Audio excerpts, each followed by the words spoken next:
It's about time one of these movies was finally as good as I remember it being. Hey everyone, it's me, Aaron. And I'm Michelle. And we're still in the middle of our massive Marvel movie marathon in which we were watching all the Marvel Cinematic Universe movies right up until Avengers Infinity War. And by all of them, I mean up until we started actually doing these on the channel. So we're going up until Civil War, and then we're done, because dear God, that's a lot of them to record. We're going to still keep watching them afterwards, but yeah, man, we don't have time to record them all. Yeah, we'll just put links in the description, I guess. Also, it's exhausting watching all of these because not all of them aged well, as we had mentioned previously. Like, we just got done with Hulk, then Iron Man 2, and then Thor. And Iron Man 2, everybody kind of agreed upon when it came out, like, yeah, this one, it's not all that great. I mean, it's still fun, but it's not all that great. But people at least like Hulk, and they liked Thor when it came out. And going back and rewatching them, for anybody who didn't see those episodes, ooh, they did not age well. Oh, they do not feel up to the standard of what we now expect from superhero films. Captain America, I went into this one like, oh, please don't be the same. Please don't be the same where I remember liking it and then I dislike it now that I watch it a second time. No, I still like this. No, yeah, it's really good. I really freaking like this movie. Yeah, it's a lot of fun. In a weird way, I actually think I like this more because I realized what they were going for the first time that I saw it. But after watching like the really kind of bland Thor and bland Hulk films, watching them actually do something different in this one was like, oh, that's nice. Oh, thank you. Oh, yeah. Which, that's something we have to bring up right now about Captain America, the First Avenger, which is that so many people, not so many people, but a very small, outspoken minority of moviegoers don't like this film because they think it's too silly and they think it's too goofy. And it's like, that's the freaking point of the movie. It's supposed to feel like a superhero film from the 1940s. And this nailed it. It feels absolutely like one of those movies. Like, this feels like one of those old pulpy superhero shows. Like, it's not just in the way that it's written or in the way it's acted, but it's also shot like one of those old pulpy, you guys are gonna have to forgive me. I pulled an all-nighter last night, so I am on zero sleep right now, so I'm gonna be going to yeah, you were like half asleep during the movie and you still enjoyed it. I was awake enough to watch it. But yes, this movie, it's not just acted and written like one of those old pulpy hero shows from the 1940s. It's even shot like it. Like, there's a scene, I kept thinking about when we were watching Thor, and after Thor gets his powers back, and it shows all the other people looking at him, and it's just like, yeah. Like, it's like the opening sequence to like a lame sitcom. Yeah, and starring Sif. And introducing the Warriors 3. And Natalie Portman guest starring in a thing she doesn't want to be in. Hey, Peach. Speaking of special guest stars. But there's a moment in here in which Hayley Atwell, like, she comes up when Captain America is facing that guy with the flamethrower arms. Yeah. Hayley Atwell comes running up and shoots him with a gun. And first off, the sound editing in this film was pretty darn good too. Like, it captures the sound of those old machines. But she comes right up, and just the like slight zoom in that it does on her when she does that, it's like, this is kind of like how they would do like the opening title sequence of an old pulpy superhero show. Like, you can just picture like, and introducing Peggy Carter on the march. Like, I love that this movie even has like that kind of a sequence in it when they're like going across Europe, and it's just them going like across the map. Yeah, and like during the credits with the World War II propaganda art, like... Yeah, all that stuff in there was really well done as well. But yeah, like that sequence of them going like from spot to spot, just in that montage that they did, it's like, yeah, you can picture that on the march with Captain America. Take that, evil Red Skull. I'm distracted by the dog now. But that's another thing that I like about this. I actually, like, people always say, oh, the Marvel films don't have good villains, which I think people are finally, like, starting to go, like, yeah, okay, they're starting to get some good ones in there. I really like Red Skull in here. And I know people, again, are just like, well, but he's so silly and so goofy. It's like, so were the villains in all those old 1940s superhero shows. He nailed it. Like, Hugo Weaving, like, leaned into that kind of performance. Man, Peach, you have got energy. You are failing me, Peach. I love that joke. It's not a joke, but just that one read that he does. Which is like, you are failing. I don't know why, but that cracks me up. And here's the thing, it's supposed to crack you up. It's supposed to make you go, yeah, he's like some really exaggerated, like old school supervillain. Like every line out of his mouth, like every delivery he does, like I appreciate it so much more this time around. And again, maybe it's because we've had so many years of like more bland supervillains who didn't really have a personality, like, you know, Ronan or the guy, don't even remember his name, but the guy from Doctor Strange. Like, yeah, man, we've had a lot of, like, just really, like, bland, basic, well, I'm going to destroy everything, blah, blah, blah, blah. Yeah, to have a supervillain that actually had had a personality in there, it was good. I enjoyed it. Peach is enjoying this head scratch. But yeah, I think that they absolutely, like, nailed what they were going for in this film. Yeah, it's like, one of the things, like, I noticed that I really liked in Captain America that I didn't really notice in, like, the previous movies is, like, more character interaction. Yeah. Especially with, like, the background characters. Like, yeah, like, when Captain America rescued, like, those prisoners of war, like, you actually got, like, a little bit of a backstory behind them while they were escaping. It's well, yeah, because there's meant to become the Howling Commando, so it's like they are characters in here. Like, they are meant to have a purpose. Peach, do you need, like, just to take a big chill pill? Do you need to calm down? Need that head scratch? Yeah. How's that? I'm gonna flip you upside down with this head scratch. It's gonna be the best head scratch of your life. I honestly hadn't really thought of it, but you are absolutely right about that. Like, every character in here feels like they have so much more personality and depth to them than the characters in pretty much the other Marvel films. Like, you know, talking about, say, the Hulk, one of my complaints was that Betty Ross was just so flat in there. And yeah, looking back on it, she has zero personality in there other than just, I'm here for Bruce. That's pretty much it. In here, Haley Atwell as Peggy Carter, oh my god, she is so, like, she is hands down the best love interest in a Marvel film. Yeah. Like, easily. She has so much of her own backstory, her own, like, personality. So much so that they give her own series. Yes. Like. She really, like, she's got a backbone to her. Yeah. Like, she's not there to prop up the male character. No. She is her own well-established, like, badass lady character in here. And I love that.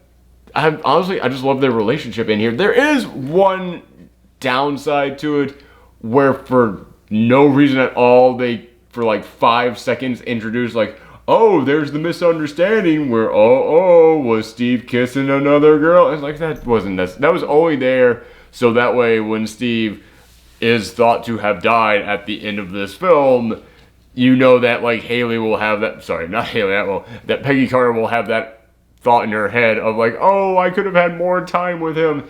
And, like, I think that's really the only reason it's there, because, like, if that hadn't have happened in here, if they hadn't have had the misunderstanding of, oh my goodness, is Steve kissing another girl, then, like, they would have gotten a lot closer, but because that did happen, like, there's that thing of, oh, they never got that close together.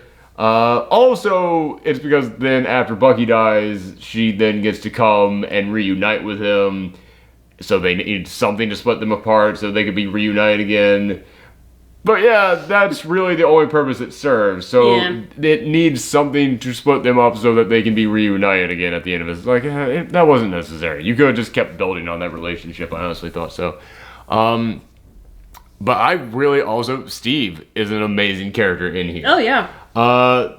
Really, this is probably one of the best jobs, like, establishing a character that we've seen in any of the Phase 1 films. Him and Tony in the first Iron Man film are, like, neck and neck for who got the best introduction and who got the best, like, backstory and, like, just building up their personality. As I said, guys, I am on zero sleep, so I'm stumbling over all my words here. I'm sorry.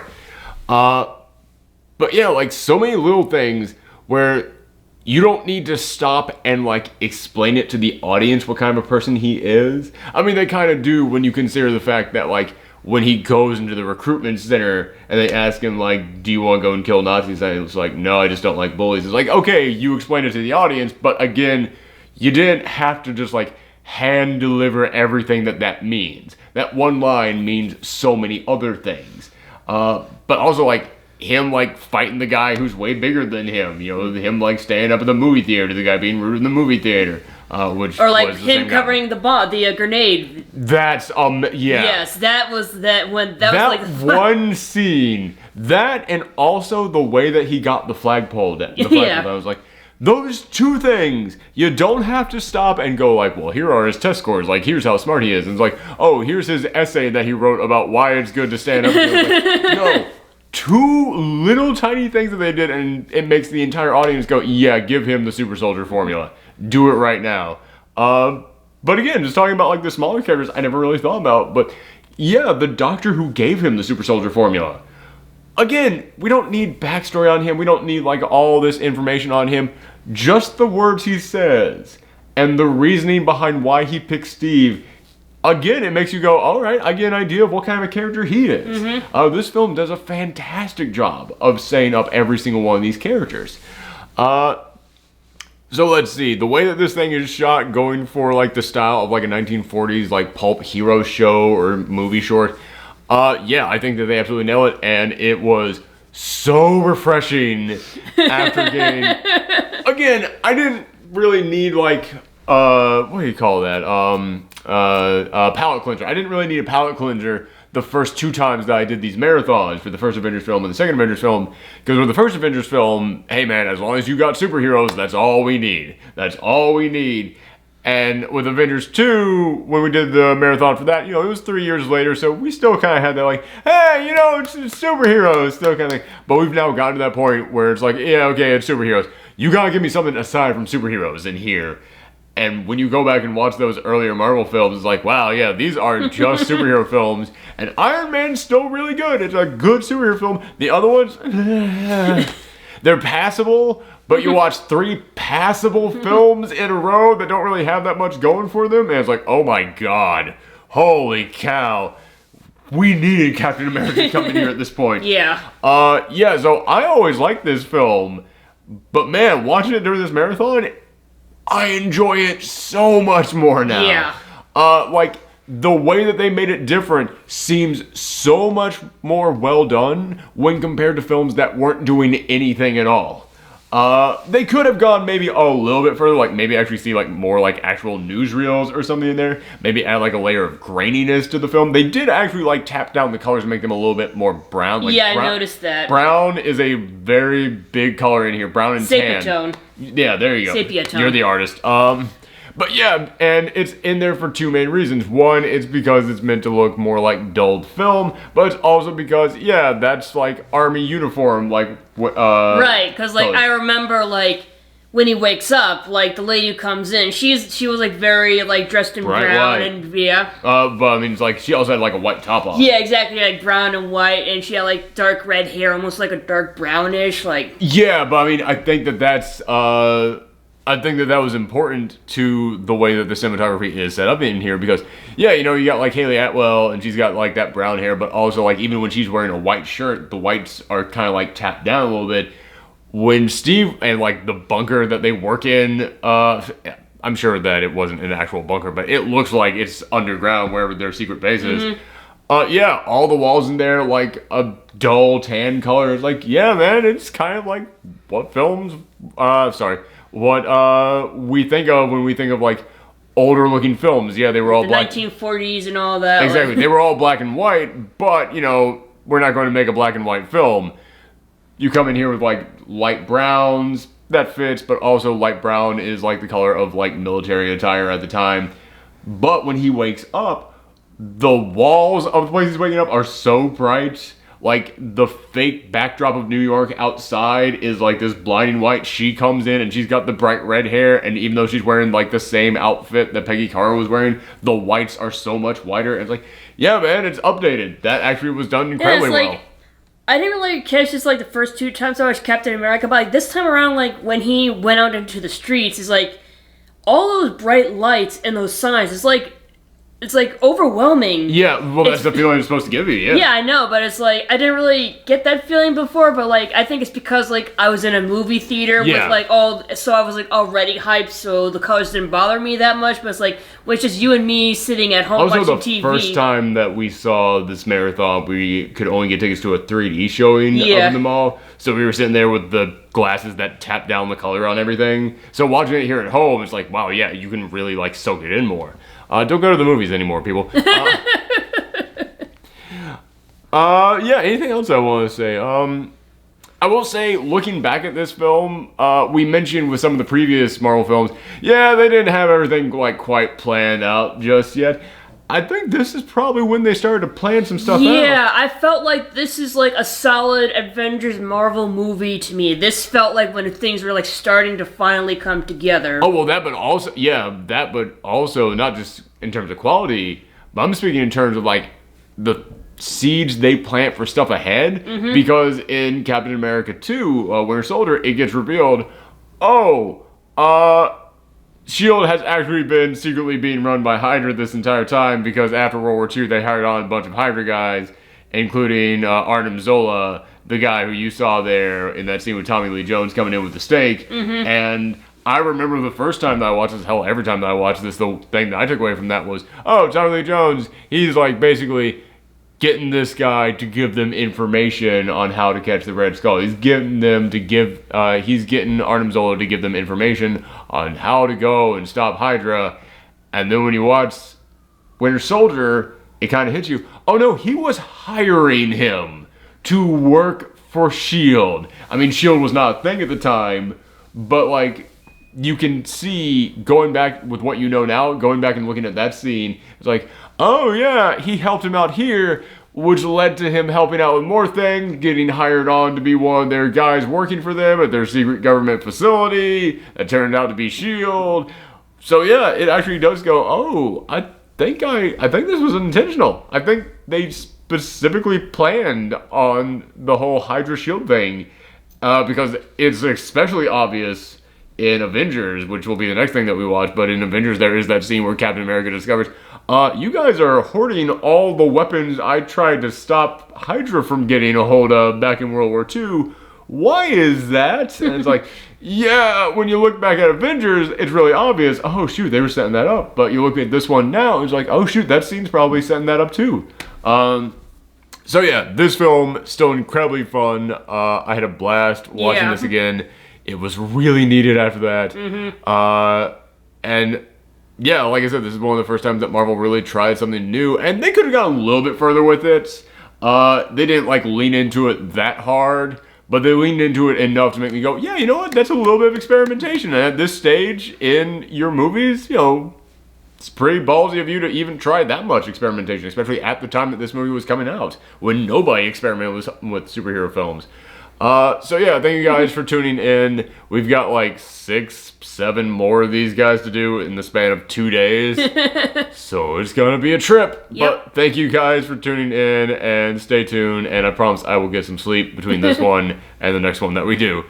Bye everyone. Bye.